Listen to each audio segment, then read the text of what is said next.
ബഹുമാന്യരായ മാതാപിതാക്കളും പ്രിയ സഹോദരങ്ങളും ആയുള്ളവർ,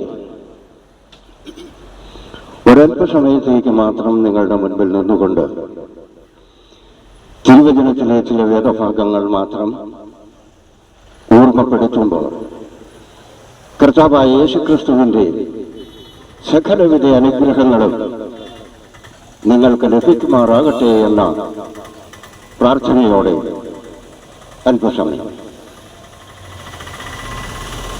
യേശു തന്റെ ശിഷ്യന്മാരോട് ഇപ്രകാരം പറയുവാനിടയായി, നിങ്ങൾ എവിടെ ചെന്നാലും അവിടെയൊക്കെയും ഇപ്രകാരം പ്രസംഗിച്ച്, കാലം തികഞ്ഞു, ദൈവരാജ്യം സമീപിച്ചിരിക്കാൻ മാനസാന്തരപ്പെട്ട് സുവിശേഷത്തിൽ വിശ്വസിക്കുമെന്ന് നിങ്ങൾ പ്രസംഗിക്കണം എന്ന് ശിഷ്യന്മാരോട് പറയുവാൻ ഇടയാണ്. അത് നമ്മൾക്ക് തിരുവചനത്തെ വായിക്കുമ്പോൾ മനസ്സിലാക്കുവാൻ കഴിയും. ശിഷ്യന്മാരുടെ പ്രവർത്തികൾ, അവർ ചെന്ന ഇടങ്ങളിലൊക്കെയും യേശു രക്ഷകൻ ആണ് എന്ന് ഉറക്കെ വിളിച്ചു പറഞ്ഞു. അപ്പോസ്തലനായ പത്രോസ്ലീഹായുടെ ജീവിതം പരിശോധിച്ചു നോക്കുമ്പോൾ നമുക്കത് കുറെ കൂടി വ്യക്തമായി മനസ്സിലാക്കുവാൻ കഴിയും.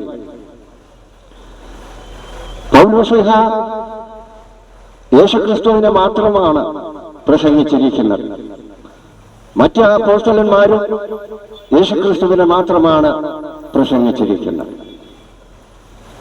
കാരണം അവരെ അപ്പോസ്തലന്മാർ യേശുവിനോട് കൂടെ നടന്നവരാണ്.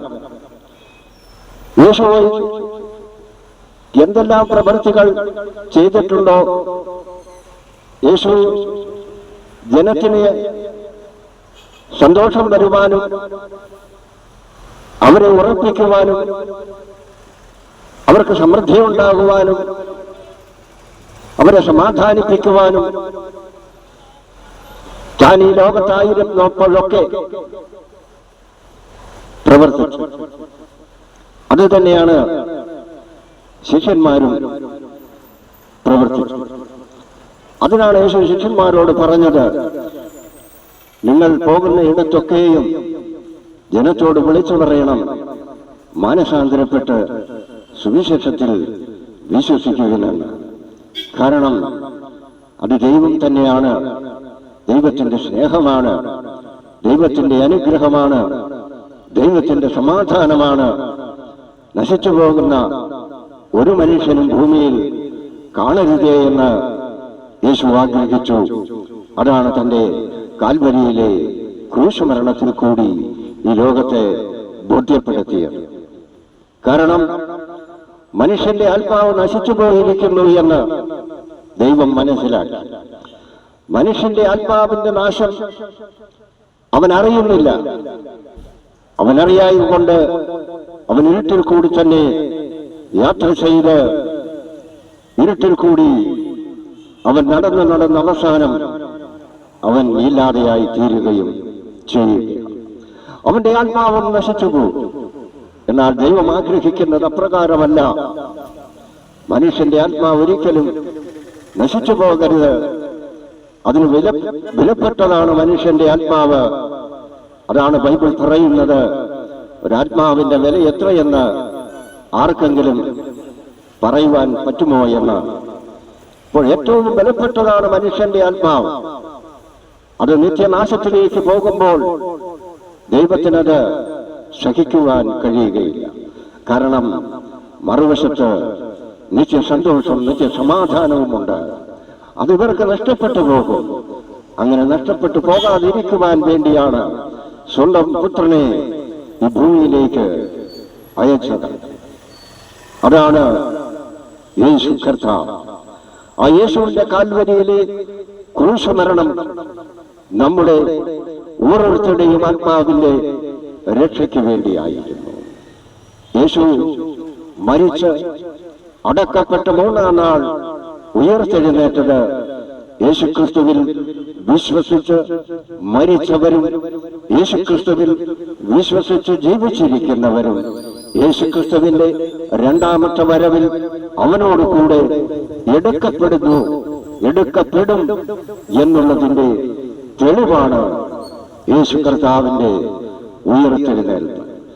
ആ ശക്തി നമുക്ക് ലഭിക്കണമെങ്കിൽ നമ്മുടെ ആത്മാവിന്റെ രക്ഷയ്ക്ക് വേണ്ടി കൽവരിയിൽ ക്രൂശിക്കപ്പെട്ട യേശുവിനെ നാം രക്ഷകനും കർത്താവുമായി സ്വീകരിക്കുക തന്നെ ചെയ്യണം. അതിൽ കൂടിയാണ് പ്രിയമുള്ളവരെ നമുക്ക് രക്ഷ ലഭിക്കുന്നത്. നമ്മുടെ ആത്മാവ് നിത്യനാശത്തിലേക്കല്ല നിത്യജീവനിലേക്ക് പ്രവേശിക്കുന്നത്. നാം ഒക്കെ ചിന്തിക്കുന്നുണ്ട് ഇവിടം കൊണ്ട് നമ്മുടെ ജീവിതം അവസാനിച്ചു പോയി എന്ന്. ഒരിക്കലുമല്ല, ഇതിനപ്പുറത്ത് മനുഷ്യന് ജീവിതമുണ്ട്. കാരണം മനുഷ്യൻ അവന്റെ ജഡം മാത്രമാണ് ഇവിടെ ഉപേക്ഷിക്കപ്പെടുന്നത്. അത് ഈ മണ്ണുകൊണ്ട് ദൈവം മനുഷ്യനെ സൃഷ്ടിച്ചത് കാരണം മനുഷ്യന്റെ ഈ ശരീരം ആ മണ്ണിലേക്ക് തന്നെ മടങ്ങിപ്പോകുമ്പോൾ ദൈവത്തിന്റെ വായിൽ നിന്ന് ഓടിയ ജീവശ്വാസം അവനിലുണ്ട്. അത് നശിച്ചു പോകുന്നില്ല. അത് ഉടമസ്ഥനായ ദൈവത്തിന്റെ അടുത്തേക്ക് മടങ്ങിപ്പോകും. ആ ആത്മാവ് ഒരിക്കലും നിത്യനരകത്തിൽ അല്ലെങ്കിൽ നിത്യദണ്ഡനത്തിലേക്ക് പോകാതെ ദൈവം ഒരുക്കിയിരിക്കുന്ന നിത്യജീവനിലേക്ക്, നിത്യസമാധാനത്തിലേക്ക്, സന്തോഷത്തിലേക്ക് പ്രവേശിച്ച് ദൈവത്തോടു കൂടെ വസിക്കണമെങ്കിൽ നമ്മുടെ ജീവിതത്തിൽ അതിനുവേണ്ടി സ്വന്തം ജീവൻ യാഗമായി നൽകിയ യേശുവിനെ തന്നെ നാം രക്ഷിതാവും കർത്താവുമായി സ്വീകരിക്കേണ്ടതുണ്ട്. ഇവിടെ ബൈബിളിൽ പഴയ നിയമത്തിൽ യെശയ്യാപ്രവചനം 57-ാം അധ്യായം അതിന്റെ 10-ാമത്തെ വാക്യം ഇപ്രകാരമാണ് പറയുന്നത്. ഇവിടെ എഴുതിയിരിക്കുന്നത്, വഴിയുടെ ദൂരം കൊണ്ട് നീ തളർന്നു പോയിട്ടും അത് നിഷ്ഫലമെന്ന് നീ പറഞ്ഞില്ല. നിന്റെ കൈവശം ജീവശക്തി കണ്ടതുകൊണ്ട് നിനക്ക് ക്ഷീണം തോന്നിയതുമില്ല. വഴിയുടെ ദൂരം കണ്ട് നീ തളർന്നു പോയിട്ടും. ഈ വാക്യം പറയുന്നത് പീലാത്തോസിന്റെ അരമനയിൽ നിന്ന് യേശുവിനെ ക്രൂശും ചുമപ്പിച്ചുകൊണ്ട് കാൽവരി എന്ന തലയോടിടത്തേക്ക് പോകുന്ന ആ ദൃശ്യമാണ്. ആ യാത്രയെക്കുറിച്ചാണ് ഇവിടെ പ്രവാചകൻ വിവരിക്കുന്നത്. കാരണം തലേ ദിവസം മുഴുവൻ റോമൻ പടയാളികളുടെ ഏറ്റവും ക്രൂരമായ ദണ്ഡനം യേശു ഏൽക്കപ്പെടുവാനിടയായി. യെശയ്യാപ്രവാചകൻ 53-ാം അധ്യായത്തിൽ പറയുന്നുണ്ട്, അവനെ കണ്ടാൽ മനുഷ്യനെന്ന് പറയുകയില്ല എന്ന്. അതുപോലെ യേശുവിനെ റോമൻ പടയാളികൾ ക്രൂരമായി പീഡിപ്പിച്ചിരുന്നു. ആ വേദനയും കുരിശിന്റെ ഭാരവും വേറിക്കൊണ്ട് കാൽവരിയിലേക്കുള്ള യാത്ര. ബൈബിളിൽ പഴയ നിയമത്തിൽ ഇപ്രകാരം പറയുന്നു, പ്രാകാരം, വിശുദ്ധ സ്ഥലം, അതിവിശുദ്ധ സ്ഥലം. ഈ 3 സ്ഥലത്തിന് പ്രാകാരത്തിന് പുറത്തുള്ള ഒരു സ്ഥലം ഉണ്ട്. അതാണ് ഈ ഗോൽഗോഥ എന്ന് പറയുന്ന സ്ഥലം.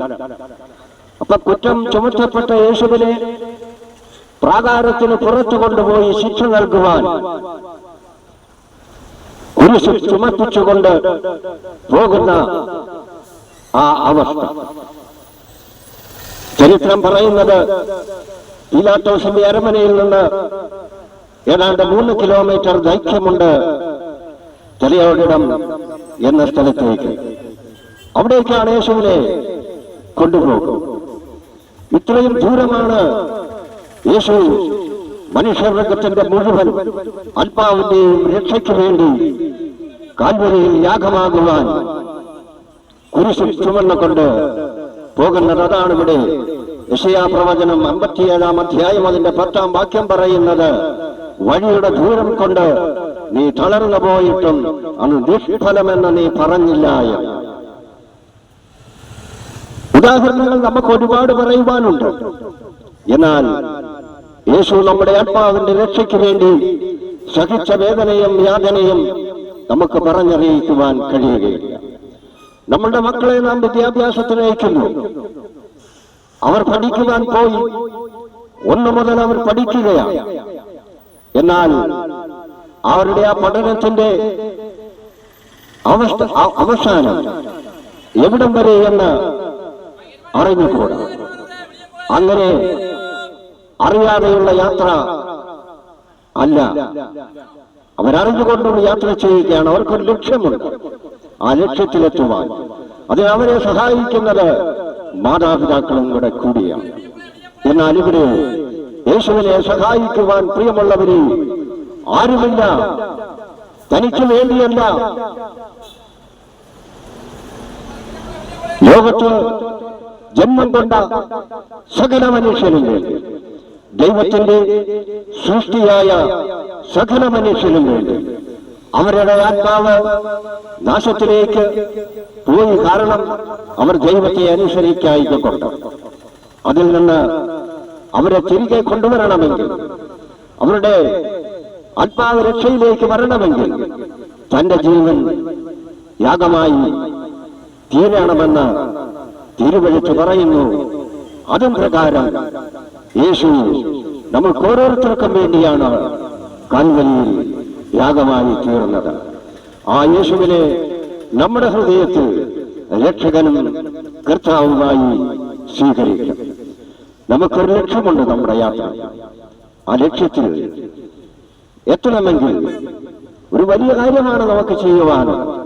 ചിലപ്പോൾ മകളുടെ വിവാഹമായിരിക്കും, മകൾക്ക് പ്രായമായിരിക്കുന്നു. ഇനിയും താമസിച്ചാൽ പിന്നെയും പ്രായം കൂടിപ്പോകും. അതിനു മുൻപ് അവളുടെ വിവാഹം നടത്തേണ്ടതിന് നാം അഘോരാത്രം കഷ്ടപ്പെടുകയും പ്രയാസപ്പെടുകയും ആ യാത്ര ലക്ഷ്യത്തിലെത്തുന്നത് വരെ നാം ചെയ്തുകൊണ്ടിരിക്കും. അപ്രകാരമല്ല യേശു കാൽവരിയിൽ യാഗമായി തീർന്നത്. അത് മാനവരാശിയുടെ മുഴുവൻ ആത്മാവിന്റെയും രക്ഷയ്ക്ക് വേണ്ടി തന്നെയാണ്.